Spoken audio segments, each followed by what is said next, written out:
Welcome everybody to today's special United for Simcha event.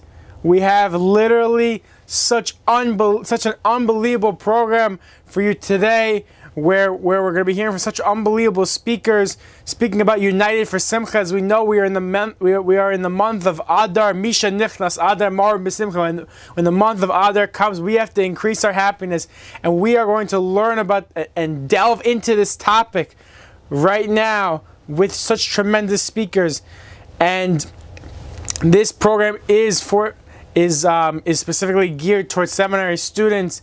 And we really appreciate all the seminaries who are streaming this event, and we really appreciate it. And this is being presented by the Chazak organization, and Chazak, as the middle two letters of Chazak say, A and Z, whatever Chazak could do to help Klal Yisrael, that Chazak is there. So Chazak is creating this program to really enhance and galvanize ourselves and uplift ourselves with this topic of United for Simcha. Just one small word about what is Chazak. Chazak helps organize amazing streamed events and programming, usually in shuls, as shuls and community centers literally throughout the world. But now, due to COVID, is organizing amazing virtual events.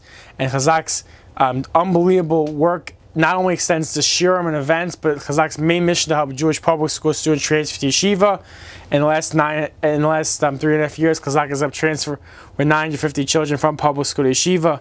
So, without no further ado, we want to remind everyone, thank you everyone for joining us. We're going to have an unbelievable program. If anyone for future programming, for seminaries, women's programming, reach out to Chazak, and we will help them help organize it. Reach out to us at Women's Division at chazak.org, Women's Division at chazak.org. Enjoy today's and be uplifted by today's special program. It's a pleasure to be part of this Chazak event about Simcha. I do think it's slightly strange that they're asking an Englishman to speak about Simcha. It seems a little bit like asking Vladimir Putin to speak about democracy. Not easy times for Simcha. There's so much loneliness, anxiety, depression. How can we try to achieve a state of happiness, serenity, what we call in Hebrew shalev, as opposed to die enough? The Gematria Shalev, 336, is the Gematria Purim. Die is the Gematria 14, Tes B'Av. I want to learn together how all the elements of joy, serenity, happiness we find in or connected with the festival of Purim, and how they are conspicuously absent on Tisha B'Av. The posuk that describes the elements of Simcha is a posuk in Megillas Esther. La Yehudim hayisa ora v'simcha v'sason vikar. Our rabbis tell us, Goramar in Megillah Tes Zayin, that actually each of these four elements, Ora, Simcha, Sason, Yikar, corresponds to a mitzvah. Omar Rav Yehuda, Ora zu Torah. Ora is Torah. Simcha ze Yontef. Sason zu Mila. Vikar elu Tefillin. Why these four mitzvahs? Why are these mitzvahs representative of these elements of Simcha? Let's discuss Or. Many, including myself, can sit and watch a fire. Just watch the flickering light and mesmerized. Why? And the answer is that there's something that is resonating inside of us when we see that. What is that? What are those flames? What's the light? And the answer is that it is potential energy in the wood being turned into actual energy, light, heat. There's nothing we want more deep down, than to actualize our potential. And when we see that, when we see actualization of potential, it resonates. Megillas Esther is a revelation. Gilui Hester, a revelation of the hidden. It's bringing it out. Revealing potential. To reveal. Revelation is Gilui. Connected to the word Gila, a type of joy. Not only is Torah the only way to actualize our potential, but it also gives a remarkable clarity. Tisha B'Av, on the other hand, is a day when we sit in relative darkness. If you have a look, we know that every plague in Egypt lasted for a month. 1 week of warning, the remainder of the month, 1 week of plague, the remainder of the month, warning. The final plague, Machas Becheres, was on the 15th of Nisan. If so, go back a month. Machas Choshech, the plague of darkness, starts on the day that will turn out to be Shushan Purim. And about that day in Egypt it says, Ulachol b'nei Yisrael haya or b'Moshe Vosem. For the Jewish nation, there was light where they lived.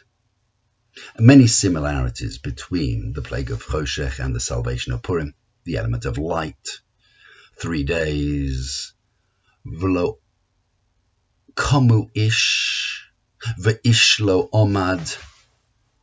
No one else can stand. No one else can stand up against us.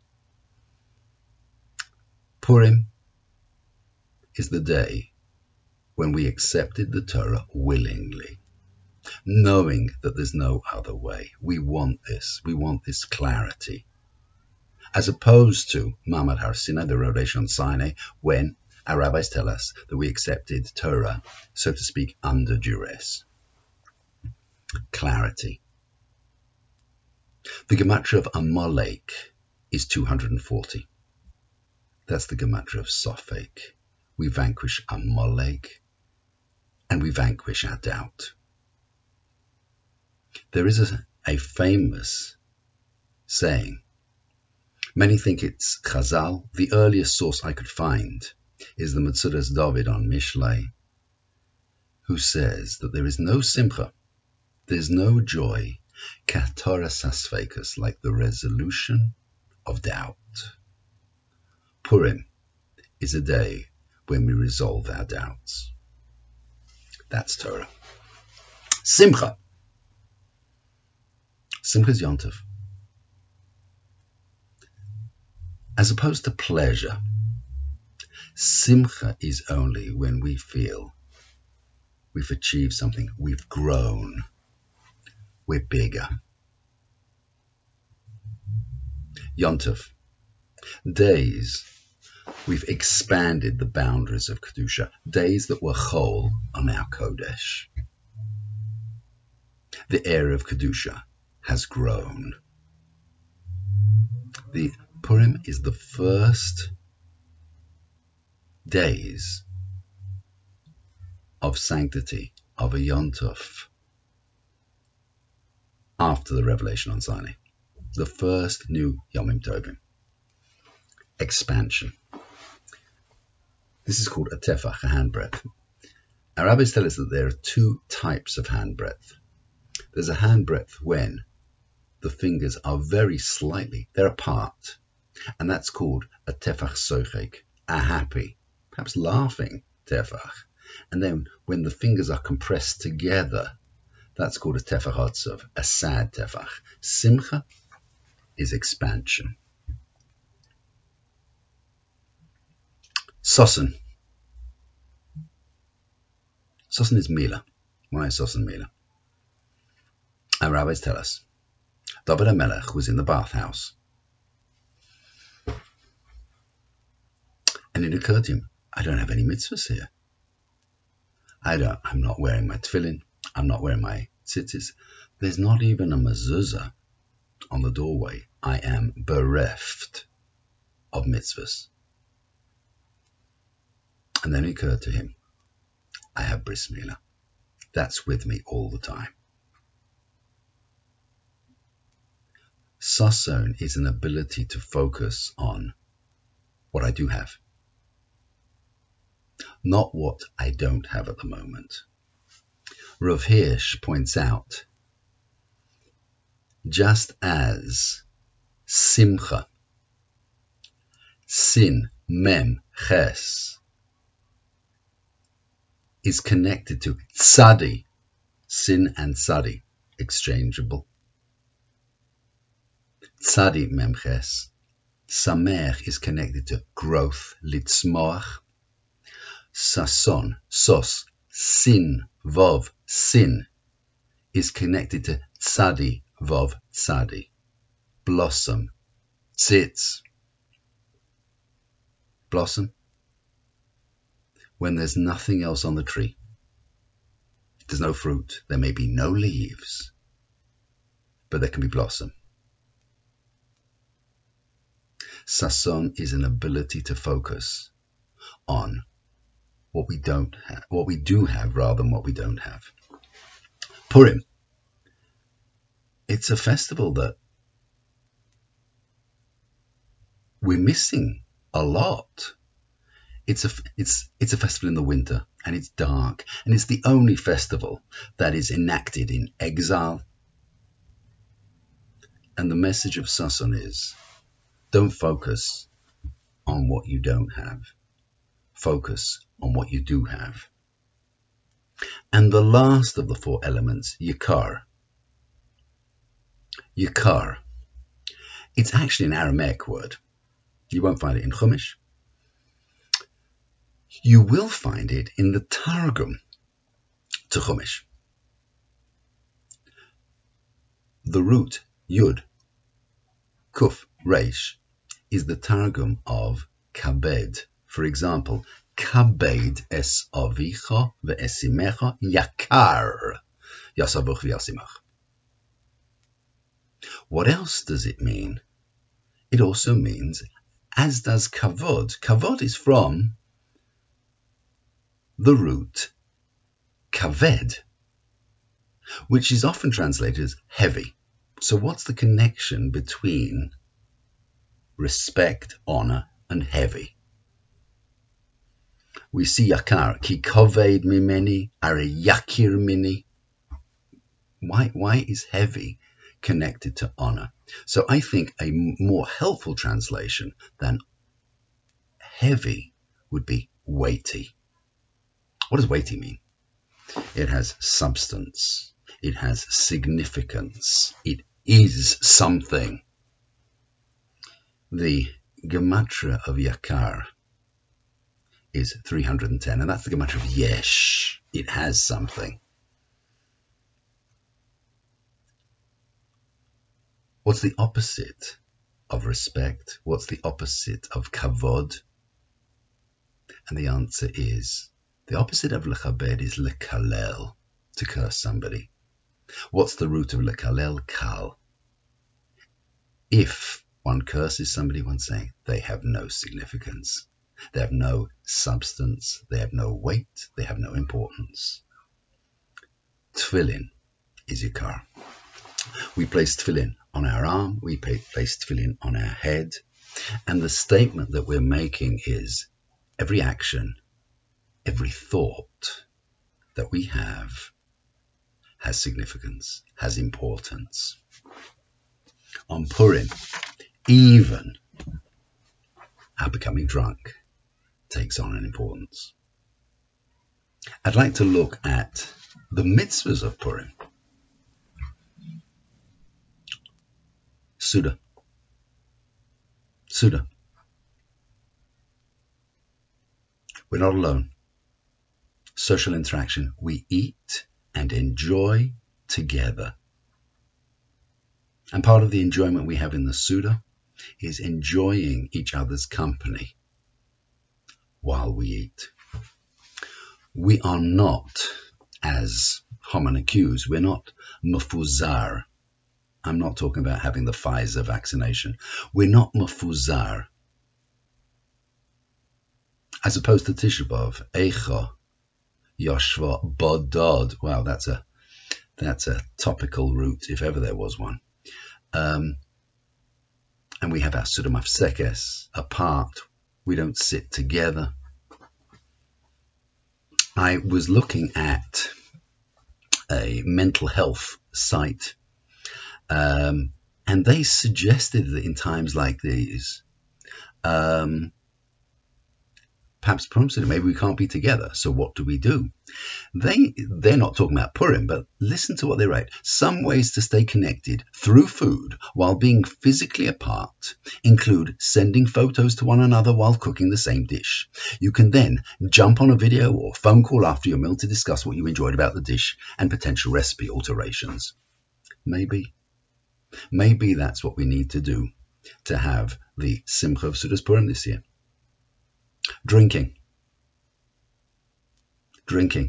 And we drink a lot. And I think there's a message there. Don't keep your troubles bottled up. When one drinks, one is freer, one talks. If there are things inside, we let it out.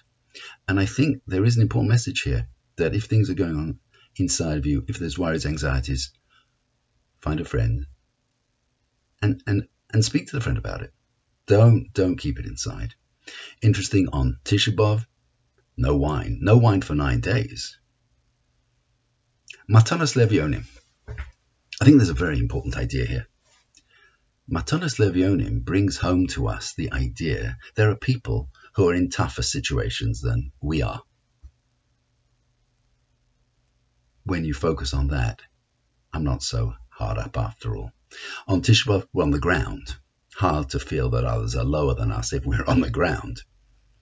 And we should be thinking, in times like this, what can we do for someone worse off than us? Mishloach Manos, learning to give to others, removes the focus from me and my troubles. And on Tisha B'Av, we're not even allowed to give a greeting. Megillah, seeing the big picture, and at the end, it all becomes clear. Things that we didn't understand, but wow, now we understand. Compare that, interestingly, with Eicha. 5 chapters.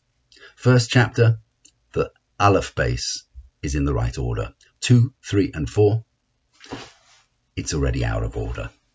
The Ayin and the Pei, Psukim, are exchanged. And chapter 5, there is no alphabetical order whatsoever. And perhaps that's the final period before Mashiach. Everything is out of order. Purim, when we see the order, as they say in Ivrit, Beseder. When something is Beseder, when it's in order, then it's Beseder. There's something very comforting about seeing the plan, seeing the order. Costume. Learning to see behind the surface. Not all is what it seems. And if we look in times like this Corona, Hashem is definitely speaking to us. And if we notice that, wow, he is communicating. There was an entry in an encyclopedia that I read about Corona. I read it, 2 lines. The name Corona, which in Latin means crown or aura, is given to the coronaviruses due to the characteristic appearance of the viruses under an electron microscope, which form an image reminiscent of a royal crown or the aura of a sun. You can see the crown of the king, or you can see a piece of nature. Alanissim. Alanissim. Gratitude. Gratitude is one of the most important elements for having joy. I'm so grateful for what I do have. And I think there's another beautiful idea in Alanissim. We use in Alanissim the phrase Alanissim Valapokon, Bayomim Hoheim Bazman Hazeh. There is a story told Some say it's about Shlomo HaMelech, but I don't think it was about Shlomo HaMelech. That a king once asked a wise man, give me a phrase that I can have engraved on a ring. When I look at that ring, when I see the phrase, I'll always be happy. And the phrase was, V'gam ze yavo, and this too shall pass. The gematria of esmach, I will be happy, 349 is the gematria of V'gam ze yavo. Bayamim hahem, it happened then.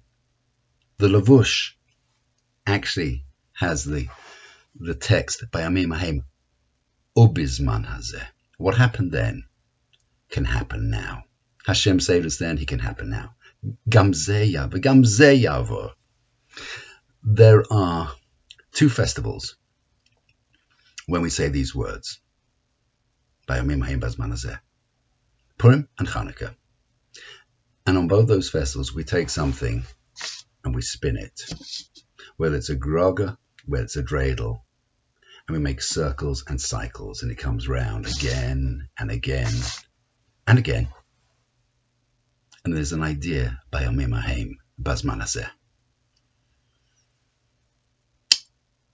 One final idea. And now, as opposed to the differences between Purim and Tisha B'Av, I want to focus on one similarity. And this idea was pointed out to me by my friend Rabbi Yosef Cohen. They both have Megillas, Megillas Esther and Megillas Eicha, and both authors experienced tragedy. Yirmiyahu lived at the time of Churban Bayis Rishon. Esther was forbidden to her husband. It's actually a tragic story.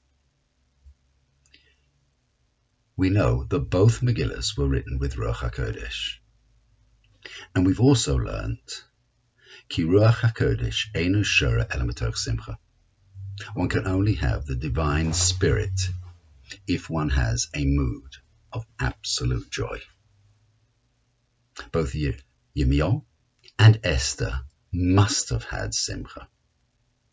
There's no way that they could have written their Megillas if they didn't. That's an incredibly inspiring idea. Whatever your personal tragedy, it is possible to achieve the highest level of simcha. And perhaps if we use some of the tools that we've been talking about, one can achieve that simcha.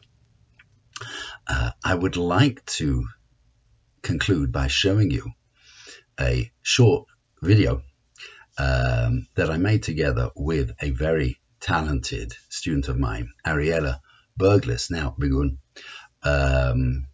who in fact is one of the organizers of this Chazak event. It is ostensibly about Corona, but I really think it conveys a lot of the messages that we have been talking about. I hope you find it interesting. How to stay frum. How to stay fairly risk-free, unharmed medically and spiritually. Rule number 1. Stay away from people who might infect you. Rule number 2. One person can adversely affect hundreds, if not thousands. Rule number 3. If you need to be with those who might infect you, keep yourself protected, especially your mouth. Rule number 4. Do not touch what they touched. Rule number 5. When you return home, make sure your home stays a hygienic environment. Wash your hands on entering. Keep your family safe. Rule number 6. Do not go to places which might be dangerous. Rule number 7.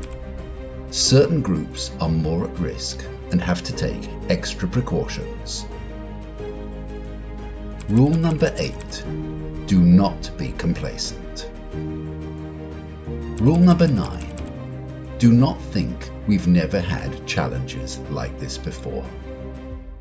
Rule number 10, don't forget that the consequences of a lack of care can be fatal.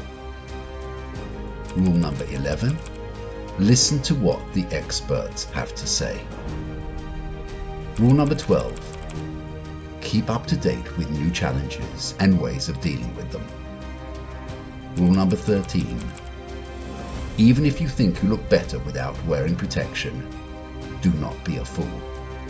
You can look great even if you dress according to the rules. Rule number 14, remember you are part of an amazing community. Rule number 15, think what you can do for those who are having it hard. We can overcome any challenge together. Follow these rules and you'll stay from.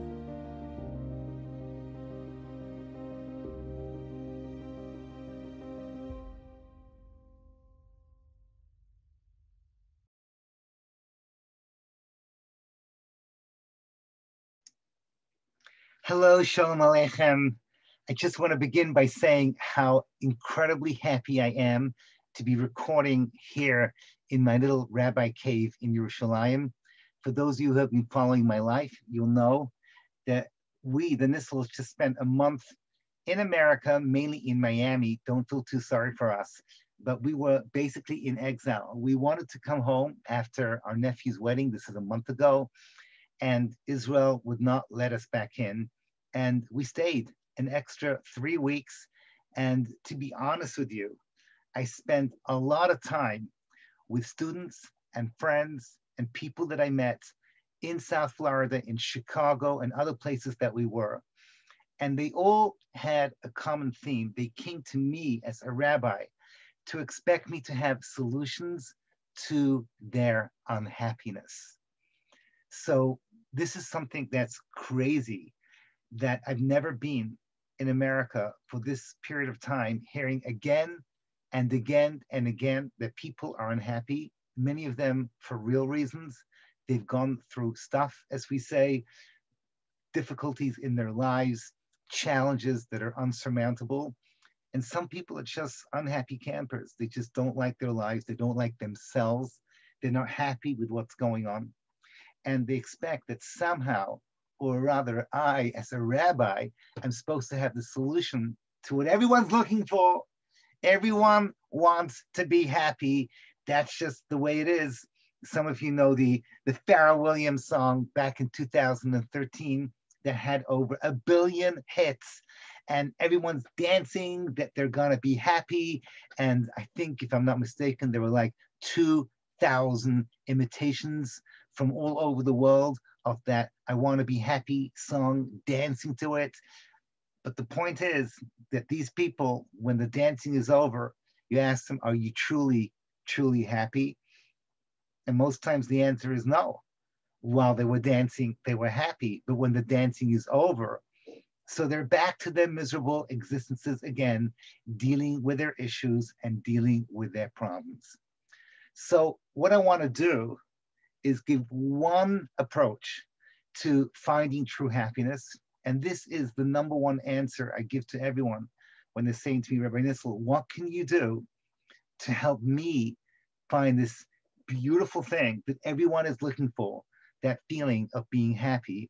And the answer, I always say, it begins with tefillah. It begins with knowing how to be a davener.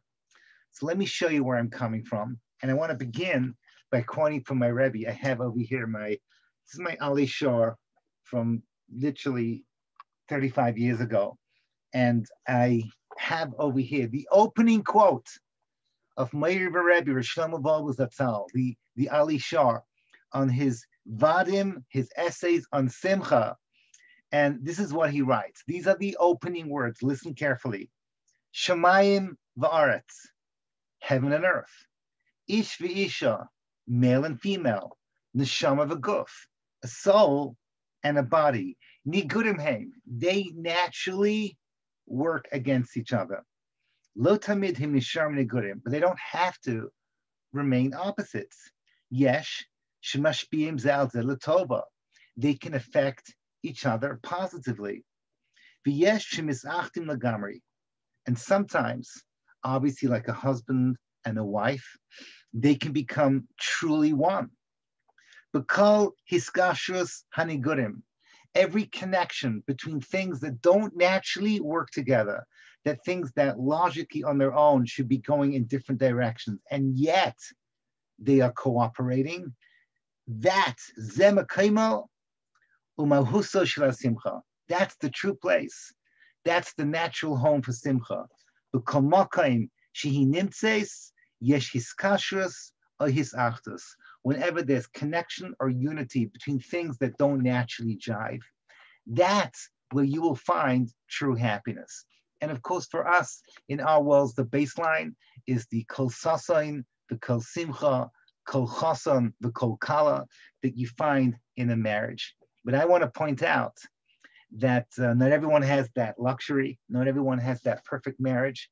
Not everyone had that wisdom to work in it from day one and to make that connection special from the very first moment. But there is something else that creates that happiness, and that is a relationship with Hashem. You cannot possibly have two more opposites than the creator and the created. Now, wait a moment. I just want to add one thing, and I hope you take this the right way. Why is it that today in 2021, there seems to be so much more unhappiness than in recent years? So if connection is what creates happiness, so social distancing is like the opposite of creating happiness. I just spent last week 48 hours traveling to get home. And everywhere I went, people were just like, stay away from me, stay away from me. People were angry. People were just like anxious. It was just very, very unpleasant. When I tried to get my wife and my daughter into the United Lounge in Newark, so the woman said, and she's actually right, you can only bring in one person. It's not like Israel where they just say, they said, oh, the rules, we must follow the rules, yeah. And only one was allowed in. So I said, okay, my wife will go in with my daughter, no problem. On the way out, I wanted to sort of pop in for 1 second into the bathrooms over there, and she screamed at me, and she was so angry. How dare you use the bathrooms when you haven't paid? And I'm looking at her, and I'm looking at her angry, angry eyes, and I see written above, United Airlines, welcome to the friendly skies. Like, hello, what has happened to this world? People have become less friendly. People have become more anxious. And I want to add another simple thing. Like, again, this is obvious. When you're looking at me, you're not really looking at me. You're looking at pixels. You're looking at literally a piece of metal or whatever these computers are made out of. And your Tselem Elokim, which is where that simcha comes from, that image of God inside of you, is not truly nourished. So when you have these things over here, right, you got your little phones, and you look at them, and you're FaceTiming, you're talking to people, you're doing like what I'm doing now, you're Zooming. All these things create a fake connection, which does not nourish ourselves in a healthy way to allow us to truly, truly feel that happiness. If you want to have happiness, you need connections that are real. So a husband and wife have to be literally facing each other, chavrusas, friends, looking at each other. The experience has to be real for it to be something worthwhile. And then we get to the ultimate connection, which is the connection between us and HaKadosh Baruch Hu. And I always say this to my students: if you're angry with God, for goodness sake, don't run away from him. Work on building the connection in a way that makes sense for you. So let me show you something incredible. I have in front of me an old-fashioned Mishnah Berurah. There we go. This is based on the Gemara. the halachos of how to begin your Shemona Esrei. I always beg the busiest people in the world, mommies who have full-time job, they got 5 kids, the world is crazy. They are halachically, technically speaking, exempt from tefillah. I beg them, find yourself those 7 minutes a day for a Shemona Esrei. But don't just stop on any Shemona Esrei. Make it a moment of true connection. Now watch this. I'm going to read to you now Siman Tzadi Gimel, Halacha Beis. Here we go. Lo yama dispala el be'ema v'achna. You want to daven, you should daven with ema, with awe and humility, speaking to the King of Kings. Lo mitech schaik v'kalas reish v'dvarim b'telim v'lo mitech kas. You shouldn't be in a mode of schaik, of like giddiness, laughter, just having watched some comedy, or out of anger, you just had a fight with someone. Ella mitoich simcha. This is a crazy thing. He starts it by saying you should have awe and you should have fear. Well, obviously not fear of being afraid, but fear of greatness of HaKadosh Baruch Hu. But then it says you enter tefillah with simcha. And then the Shulchan Aruch is based on the Torah. Gives 3 examples of how you enter tefillah with simcha. Number 1, divrei tanchunim shel Torah, through the comforting words of Torah. Number 2, smoich legulas Mitzrayim. You juxtapose it to the Geula of Mitzrayim. When do we do this? In Shachris. The last words we say before our Shemona Esrei in the morning is Ram v'nisa, Gadol v'neira, Mash v'gem, Agbiya shefalim. We talk about all the incredible things Hashem did for us when we came out of Egypt. And the 3rd is what we do at Mincha. Smoich l'tehil l'David, say Ashrei, shekasad by Ritzein Reiv Yaseh. Hashem does everything that we want. Whatever we want, Hashem takes care of. Shem Hashem is kol avav. Hashem guards those people that truly love Him. All I want to point out is that there are 3 examples over here. And all 3 are different angles of how we realize how much HaKadosh Baruch Hu is in our lives and how close He is. Most of our day, it's hard to notice HaKadosh Baruch Hu because of Hester Panim, Hashem is so hidden. A little effort before you start your Shemona Esrei. You first work on the connection. Let's go through this one by one. Torah study. So what's the definition of Torah? Torah is an instruction booklet? Correct. It's a hurrah, but Torah is also a Yiraisa. It is the light that connects us to HaKadosh Baruch Hu. In the words of the Ramchal, Derech Hashem, he defines Torah as literally we're tapping in to HaKadosh Baruch Hu's essence. HaKadosh Baruch Hu gave us the Torah at Har Sinai. He gave us a little bit of himself. When you study Torah, what you're really doing is getting to know him.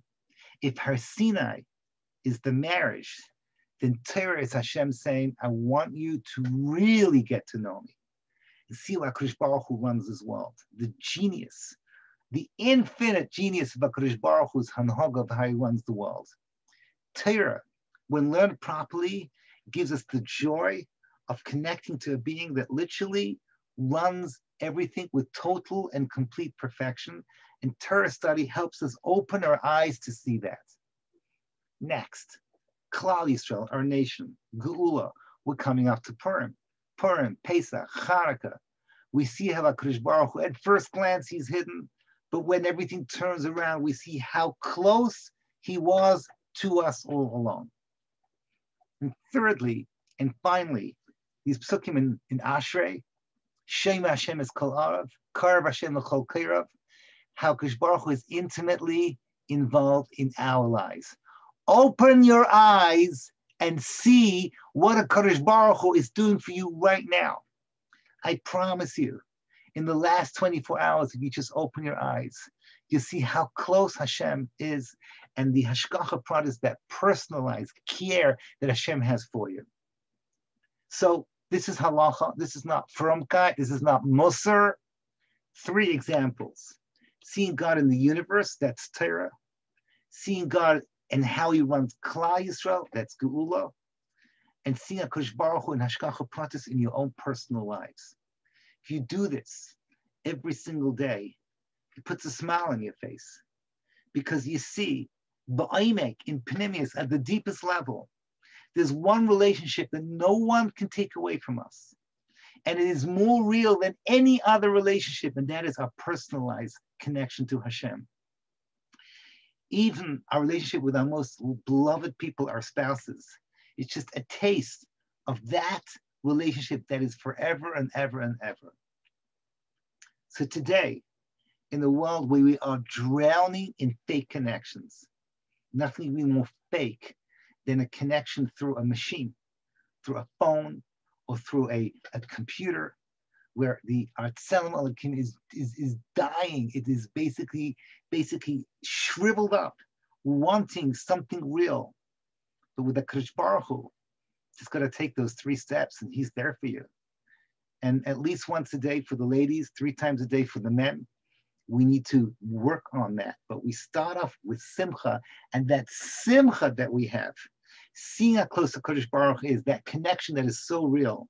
With that, we take our 3 steps, and we talk to Kadosh Baruch Hu, and we ask him for our needs. Enter the Maharal of Prague. The Maharal of Prague says something incredible. The Maharal of Prague, this is Netzach, Perek Kaf Gimel. He says, when you do this properly, at the end of your davening, when you take your 3 steps back, your simcha is 100 times greater. You know why? Because you walked those 3 steps. It's an Eved going into the Melech, a servant going to the king, recognizing that he's the king and you're the servant. You're dependent on him for everything. You go in there with your tears, crying for your needs. But when you take your 3 steps back, everything falls into place. And you realize that Eved L'Melech is Kamelech. On the deepest level, if you are so close to the king, you can ask him for whatever you want. Hashem always says yes. So you really are on that certain level like the king. Moshe Rabbeinu, the greatest Eved, was also the greatest Melech. Vayhi b'shur Melech b'sasi v'rashiam. At least on a certain level. David HaMelech is Malchus. But Moshe Rabbeinu, Loikein Avdi Moshe, but Kol Beisinem, when Hashem says to Moshe, you can do what you want. You're so close to me, I give you infinite power. When you take your 3 steps back and you walk back into the world, you realize if Hashem is that close, you are literally infinitely powerful.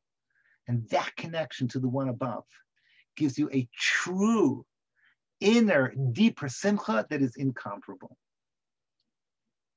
So my dear friends, we're going to be singing and dancing over Purim, laughing, but that laughter and that simcha is all a taste of the simcha of the world to come, where all the barriers to our connection to Hashem is broken down. Just like on Purim, back there in Shushan, there was Kabbalas HaTorah mi'ava, out of love, mi'avas hanes.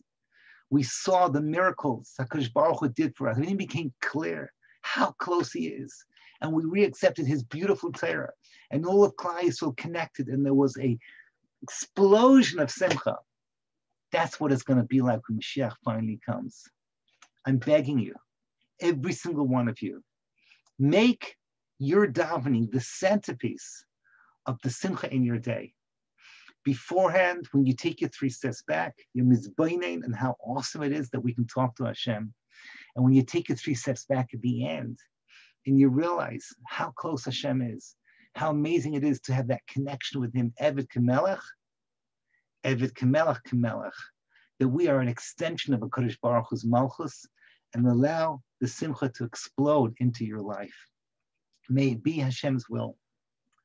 That this beautiful, beautiful simcha, called the simcha of Purim, becomes indeed the taste of the true simcha that explodes when Mashiach comes and all the barriers are taken away. And the whole world becomes like a tefillah of closeness to Hashem, the tanchumim of Torah, the geula that we've experienced, and realizing how HaKadosh Baruch Hu is personally, deep, deep inside each one of our lives.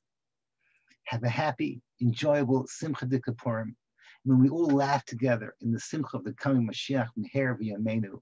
And until that moment, keep davening as the centerpiece of the simcha inside your lives. Thank you for listening. Computer.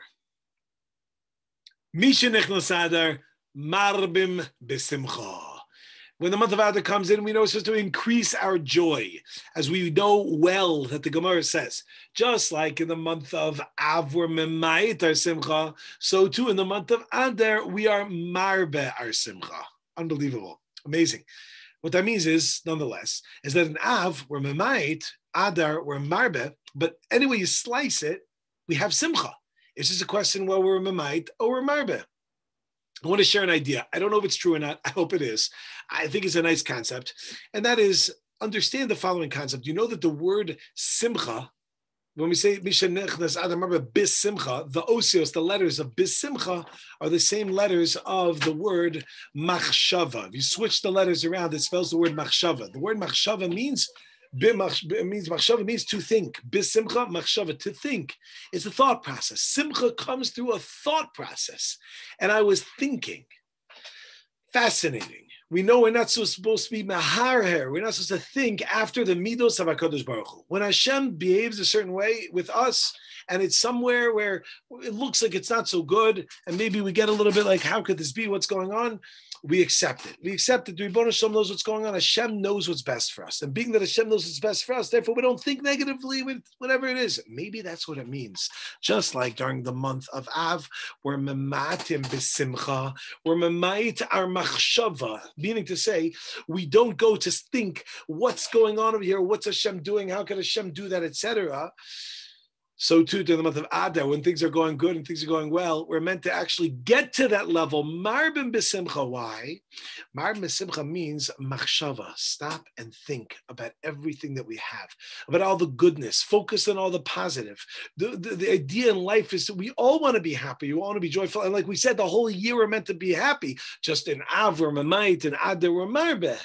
And maybe that's what it is over here for us to take the time. Take the time to stop and think about all the goodness. All the amazing things that we have. I'm not saying there's no challenges. People have challenges. Everybody has challenges. Some more, some less. Some more to some people, some less to some people. At the end of the day, though, Rebbeinu Shalom has given us so much. Hashem has given us so much goodness. And if we were to take the opportunity of riboy machshava, of additional thinking about that, then Be'ez Hashem, we're going to have riboy simcha as well. Afreilichem Adar, Afreilichem Purim, Afreilichem lichte life to everyone. Hatzlacha. Baracha, mazel, goodbye. Simcha, joy, happiness. How do we define it? What is it all about? How do we access this seemingly elusive type of feeling? So let's first understand what simcha, we translate as joy, is not. Rav Aaron Soloveitchik explains that joy is not what we understand in the outer world of gaiety, of happiness, of people who seemingly are enjoying themselves in all these forms of entertainment. And the biggest proof of that is the high rate of antidepressants. These people on the outside seem very happy, very joyous, jovial, but the inside is very empty. And he notes that proof of this is that the fact in Yiddishkeit that we don't look at simcha in this jovial type of way is the fact that we have Yizkor on Yantif. Yantif is the time of simcha, of basar and yayin, the mitzvah of samachta v'chagecha, at the time of what we would seem to be outer joy, yet at the same time we say Yizkor on the Shlosh Regalim, on the festivals. How do we reconcile the two? So obviously, joy in a Yiddishkeit form is not this outer happiness, the basar v'yayin, the nice clothes, because it wouldn't stem with what Yizkor is about. Simcha has to be something deeper, has to be something more profound. I'd like to try to understand what the idea of simcha is about from two insights of the Maharal MiPrague in two different places. One is by the Chet of Mei Meriva, the sin of Moshe Rabbeinu, which is obviously eludes us. Rashi tells us the sin was Shimun HaMorim. He got angry at the people. And here the Maharal comments that the aspect of getting angry at the people is connected with what Kadosh Baruch Hu says, Yan lo hemantem bilakti sheni. There was a lack of Kiddush Hashem. What is the interrelationship between getting angry and Kiddush Hashem? So notes the Maharal that had Moshe Rabbeinu been in a state of simcha and emunah, he would never have come to the idea of kas. That there is an interrelationship between the fact when a person is in a state of simcha, that a person's in a state of emunah, a state of belief. When one doesn't have this aspect of simcha, when one is in a state of anger, that is reflected in the aspect of yan lo hamantin bi, of a lack of emunah.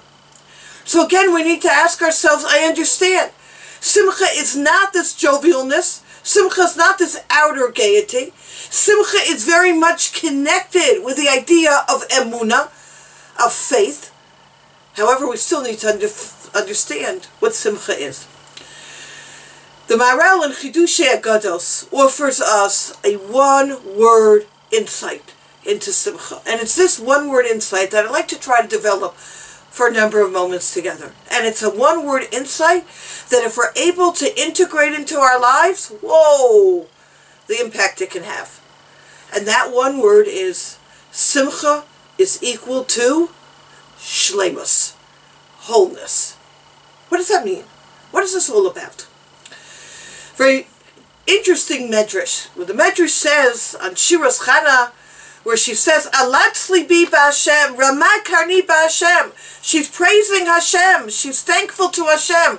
Rachav pi alavai ki samachti b'shuasecha. Here she is rejoicing in the Yeshua and the salvation of Hashem. Notes the medrash. Alatz libi b'Hashem. My heart rejoices with Hashem. The tzaddikim praise Hashem with the full name of Hashem, Yud Kei Vav Kei. The Medrash continues, this is unlike the people who are regular people, who are not righteous, who are not the tzaddikim. They praise Hashem with half a name. Kol HaNeshama Talel Ka Haluka, Yud Kei, half of Hashem's name. What does it mean, a full name of Hashem, a half a name of Hashem? So Sefer Musar Nevi'im offers a gewaldic insight. We know the name of Hashem, the Yud Kei Vav Kei, represents Haya, Hoveh, V'yeh, past, present, and future. Most people praise Hashem, most people connect with Hashem with half a name, the Ka, which represents Hashem in the past and Hashem in the future. In retrospect, I realized that whatever happened needed to happen.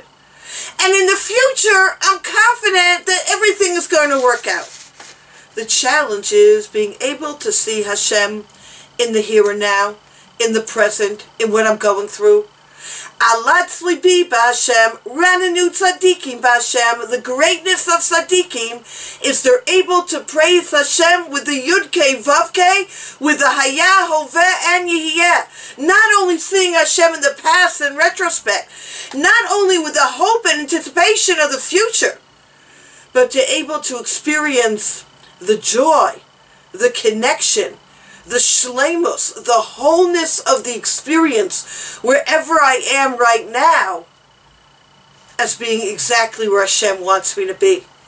And when I'm able to experience that the present itself is a present, is a gift from Hashem, the present itself is exactly emunah, where I need to be, then a person is filled with simcha, with this deep joy. And as we know, the Sforim tell us that the word b'simcha in joy is the same word, mixing around the letters, as machshava. To be b'simcha needs machshava, needs mindset. It's not necessarily an outside stimulus, the ice cream, the great adventures. That's what's going to bring me simcha. No, that's jovial, that's gaiety, but inside it's empty. The real simcha comes b'machshava, with a mindset of the Yud Kei Vav Kei, that wherever I am is exactly emunah, where I need to be at this very moment. To take a very simple example, all of us have experienced being stuck in traffic. And all of us have experienced that we left plenty of time and something unexpected, and obviously unexpected in our mindset, occurs. and we're late. And it's an important meeting. And it could be a shidduch date, or it could be a meeting. It doesn't matter what the story is. It could be a chasam, my best friend. And I'm sitting in traffic. And the white car's in front of me and the red car's behind me. And I have two blue cars on the side of me. And I am going nowhere. So what do we start to do? Ooh, we start to growl. And we get frustrated. And we get all excited. I can't believe this. And I'm missing. And we get all worked up. And we're definitely not in a state of simcha. And then we stop. And we say, B'simcha is machshava. What's a machshava? Shleimus. What is shleimus? It's connected to Emunah. It means that Hashem has planted me. From Maaseh Breshit, He knew and He understood that part of the tikkun of my neshama, in order for me to grow to be the best I can be, was to be able to go through this experience, the red car, the white car, the two blue cars, being late, and being able to accept it. Alatz libi b'Hashem, ranu tzadikim b'Hashem. This is exactly where Hashem wants me to be at this very moment, and I'm going to embrace it. And embracing it, that's the state of shleimus, that's the state of simcha. Another way we can frame this idea is looking at the way Chazal understand the pasuk by Avraham Avinu, that Avraham Avinu was Zakein ba bayomim Vashem beirachet Avraham bakol. And it's not by accident. Parenthetically, we say this bracha minhag Yisrael after Halal on Rosh Chodesh, because this bracha teaches us a fundamental insight. What is the idea of bakol with everything? What is everything? Everything is everything, which is everything. What is everything? So the Medrash says there were three people, hitminan, that HaKadosh Baruch Hu planted in this world that was me'ein olam haba, which was a taste of the next world.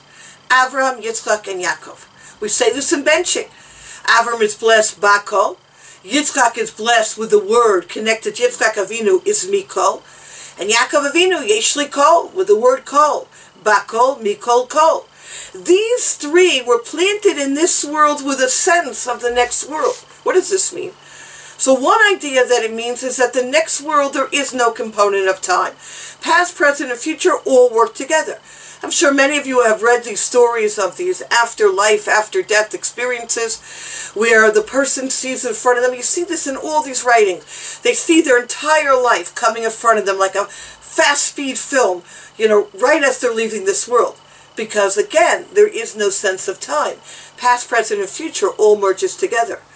The Avos HaKadoshim are able to live in a world of Alatz libi b'Hashem, in a world of Ranu Tzadikim b'Hashem, of past, present, and future going on at the same time.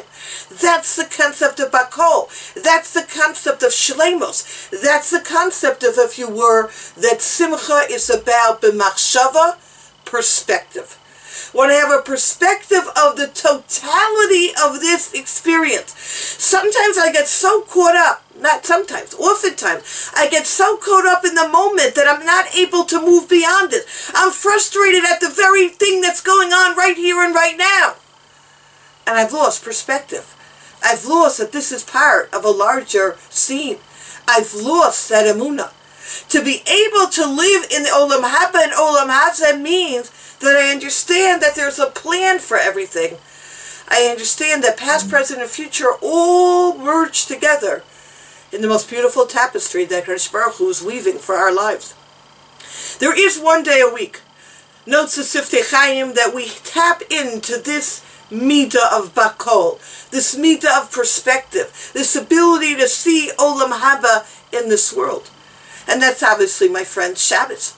Shabbat is referred to as Me'ein Olam Haba. And it's not by accident that the Medrash in Parashas Baloscha says that there's an inyan of being besimcha on Shabbos. Because Shabbos is this midah of bakol, where albeit I'm in the physical world, but I have a taste of Shabbos. I have a taste of the next world. I have a taste of perspective. Notes the Siftei Chaim that explains the change in Birkos Kriyat Shema on Shabbos davening. How do we begin? We don't begin with Hameir La'aretz. Rather, we say, Hakol Yoducha. Hakol yishabchucha. Hakol yomru. The word hakol repeats itself over and over again. Because Shabbos is about perspective. All week it's about the little things that have happened in life. Suddenly you're able to step back on Shabbos. It's family time. It's time for contemplation. And you're able to see, and able to put the entirety together. And it's no wonder, notes the Siftei Chaim, that the Chazal have changed the last word in the Birkas Kriyat Shema from the Pasuk in Yeshaya Navi. Yeshaya talks about Yotze Or Uvare Choshech, that Hashem who creates lights, fashions lights and darkness. Osei Shalom, he creates peace, and the Yeshaya Navi ends Uvare Ra, and he creates evil. We end Uvare et Sakol. Because what Chazal are doing is not really changing the word, they're explaining it.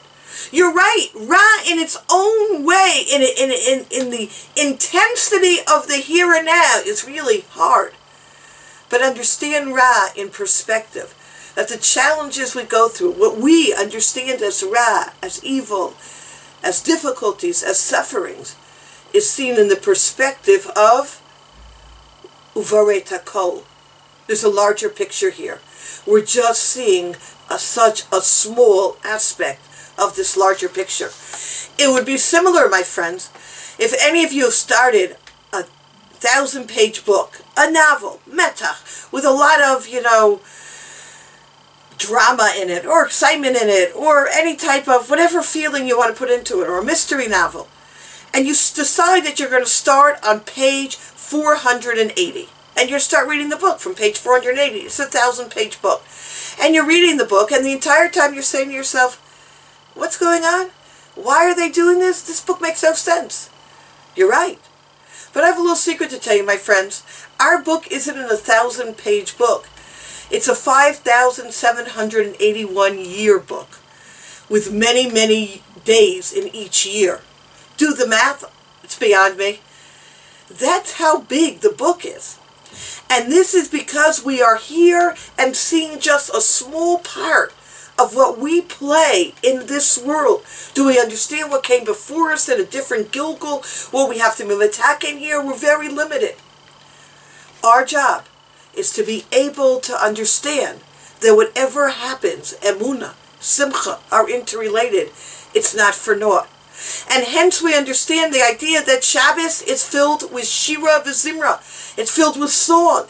What is song all about? So Rabbi Tatz explained so beautifully, song is not about the appreciation of playing each note individually. Song is about seeing the totality of the music, the bakol, the wholeness. That is the challenge of our lives. Why are so many people miserable? Because we're looking at the here and now. I'm looking at the rejection of this boy, or that this suggestion didn't go through. Why is this happening to me? Why aren't I getting what I want? Because I'm living in the here and now. To be able to step back, b'machshava, and say, oh, this is probably, for whatever reason, best that I didn't go out with him, or this didn't happen. And I'm able to understand there's a plan and there's a larger picture here. So that feeling fills me with shleimus, with wholeness, and I'm able to move on. Doesn't necessarily mean I'm going to be laughing and I'm going to be dancing for joy. No. Again, that's that outer world of gaiety. Simcha is the depth. Simcha is appreciating saying Yizkor, looking at where I've come from, looking at the people in my life who are no longer here, who have impacted me. Bakol, perspective, seeing the totality of what this is about. My friends, if we had to choose, says Rav Wolbe, one bracha every morning that we say, that would be a reminder for us, that would be a focus for us on what our challenge is, to be able to be in this state of simcha, not to get lost in the petty details, but to see the totality. It's the bracha we say every morning, She'asa li kol tzarki, that Hashem has given me kol tzarki, everything that I need. How can I say this bracha in the morning? He's given me everything I need. Well, I'll tell you, my friends, there's a lot I need, and I can give you a list of things I need. Some are more major, some are more minor. But how can I say Shasali Kol Tzarki? He's giving me everything I need. I grant you to say Shasali Tzarki. He's giving me my needs. But Kol Tzarki seems to be all-inclusive. All of my needs? And this is exactly the answer. Kol, Bakol. Yaakov Avinu says Yeshli Kol, while Esav says Yeshli Rav. I appreciate that whatever I have right now is all that I need. Because indeed, if I needed it, Hashem would give it to me. But what I have is what I need. And that is why when we daven, at times HaKadosh Baruch Hu answers us right away, or what seems to us right away. And at times he says, not yet. Or at times he says, no. And instead of leading to depression, well, he's so mean, and how could he do that? And of course I need this, and I need this to serve Hashem. Shasali Kol Tzarki. That whatever I need right now, at this point in time in my life, this is what HaKadosh Baruch Hu is going to give me. And when I look at this perspective, then the traffic jams and the challenges in life are seen in a larger whole. It's not that I get caught up in the moment. Of course we do at the initial moment. We can't control that. But after I've let out my vegging, I can't handle this, I step back and I say, there must be a reason for this. I may be privy to it one day, I may not. But I'm going to hold on to the simcha, to the shira, to the Amunah. I'm going to hold on to the beauty of the music and not get focused in on each note, but see the totality. Let's see, HaKadosh Baruch Hu has a larger plan. I'd like to end with one story, which is an example of where you see that HaKadosh Baruch Hu orchestrates things, and sometimes this orchestration happens over years. And this, when we have this understanding and this reality, we can live a life of b'shleimus, b'simcha, b'machshava. Story is told of Queen Wilhelmina of Holland, of the Dutch, who was taking vacation around 1910, 1911. She's taking a vacation in a quiet resort, and she just had her attendants with her, and she made sure that no one knew where she was, just a private trip. And she's on the train. They didn't have private jets in those days. And as they're pulling into the station, she sees a whole crowd. And she gets very nervous. She said to her attendants, I thought that nobody knew where I was. So they do a little research, and they come back and they say, Your Majesty, this gathering is not for you. You know, don't take it too personally. There is a very famous rabbi on this train, the Munkacher Rebbe, and the crowd is out to greet him out of respect. So she was very curious, like, you know, she was used to these royal welcomings. A rabbi gets these royal welcomings, and she asked a little bit further and said, well, what is special about him? Who is this rabbi? And I told her that he gives blessings and that he's the spiritual healer, describing a Hasidic Rebbe to a non-Jew, to a queen, yeah. So she asked her attendants, see if you can make an appointment that I can meet him. And indeed, that's what happened. On one night, in a park, the two attendants of the queen and two shamashim of the Munkacher Rebbe meet on a park bench. And Queen Wilhelmina turns to the Munkacher Rebbe and says, could you bless me with a child? I don't have a child, and I want an heir to my throne. And he blesses her that she would have a child, and that her children would be on the throne, he says, ad ki yavo Shiloh, until Mashiach will arrive. And that was the end of the meeting. Okay, indeed. Shortly afterwards, she has a daughter, Queen Juliana, who ultimately takes over the throne. Now, let's fast forward to after World War II. There's a certain Rabbi Katz who needs a place to go to. No country really wants to take people in unless you could prove that you have something to offer these people. He's a rabbi. What does he have to offer? And he writes a letter to Queen Wilhelmina, and he writes it in Yiddish to obviously get her attention, and he says the following. You will remember that 30-odd years ago, You were sitting on a park bench with two of your attendants asking a blessing from a rabbi with two of his students. I am the student who gave you over the good news that you will have a descendant on the throne ad ki yavo Shiloh until Messiah comes. In that merit, I would like permission to be of entry into your country. And indeed, permission was granted and he became a rabbi in Holland. My friends, we don't understand the larger picture. We don't understand the events of park benches and the way they're going to impact later in life. We don't understand the tapestry of every moment, why we needed to get stuck in traffic, and that's only an imagery, so that we would be a few minutes late, so that we would meet somebody, that something else would happen. Sometimes we see it clearly, sometimes we don't. And this is what the Amunah is about. It's not about that when I get stuck in traffic and then because I'm late something happens and I say, now I know I was stuck in traffic.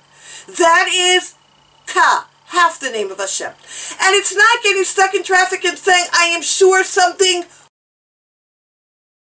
will happen. That's also Ka, the future, what will happen. It's about sitting, getting stuck in traffic and saying, this is where I need to be. This is where I need to be right now because right here, it's good for me. Emet Sadku Yachtav. The truth is when you see that right here and now, not past, not future, but here, whether I understand it or not, I have the machshava, I have the emunah, that this is where it's best for me. And when I'm able to have that perspective, and I'm able to have that aspect of shleimus, then I'm in a state of simcha. And my friend, this state of simcha is something that is the core of who and what we are. And hence we understand. The Chumash tells us in the Klolos, because we didn't serve Hashem b'simcha, with joy, u'betuv levav, and with goodness of heart, we're going into Golos, we have all the tochacha. How does that pasuk end? B'simcha u'betuv levav? Mirov kol. Because we lacked seeing kol. We lacked having that perspective. The more we work on our Amunah, the more we work on feeling that every step of the way HaKadosh Baruch Hu is leading me, the more I will be the state of simcha and indeed be able to be Ivdut Hashem b'simcha, to serve Hashem with simcha, literally at all times, in all situations in life. Thank you so much to all the unbelievable speakers today for really uplifting us and giving a deeper sense. What does simcha mean, and how do we apply it to our lives, and how does this all relate to this time period of Purim and Adar? And it's unbelievable. And we really were, as the title says, united for simcha, because not only did we learn about simcha, but we all united virtually. All the different seminaries from different parts of Israel really united for this special program, to be united virtually for this unbelievable program. So we want to thank first off all the speakers who gave of their time to really inspire us today, all the seminaries who streamed this event, the Chazak organization, of course, for organizing this special program. We want to give a special shout out to Ariella Begun from Chazak for organizing this unbelievable program. Thank you again, Ariella Begun, for your unbelievable work that you do for the Jewish people. It's really appreciated. It's really very inspiring. And if for future programming for seminaries, for women's programs, reach out to Chazak. Chazak will help to organize these amazing programs. Reach out to Chazak. Email us at womensdivision@chazak.org. womensdivision@chazak.org. And just one quick word: what is Chazak? What is Chazak? Some people, they might just see the logo like that. Okay, Chazak. What does that mean? Chazak, strong. What does that mean? So it says building a stronger future. Chazak. The middle two letters of Chazak are A and Z. Chazak is there from A to Z. Whatever they could do to help Klal Yisrael. So Chazak organizes amazing events, usually in shuls and community centers and etc. throughout the entire world. But due to COVID, we have stepped up our game, and due to COVID restrictions, maybe not have done as many. We're not able to do in-person events, but we do so many unbelievable stream programming, just like tonight, just like today. And Chazak's main mission to help Jewish public school students transfer to yeshiva. In the last 3.5 years alone, Chazak has helped transfer for 950 children from public school to yeshiva. And find out more about Chazak at chazak.org. We want to thank everyone for joining us. Thank you to all the seminaries who streamed this, and have a great week.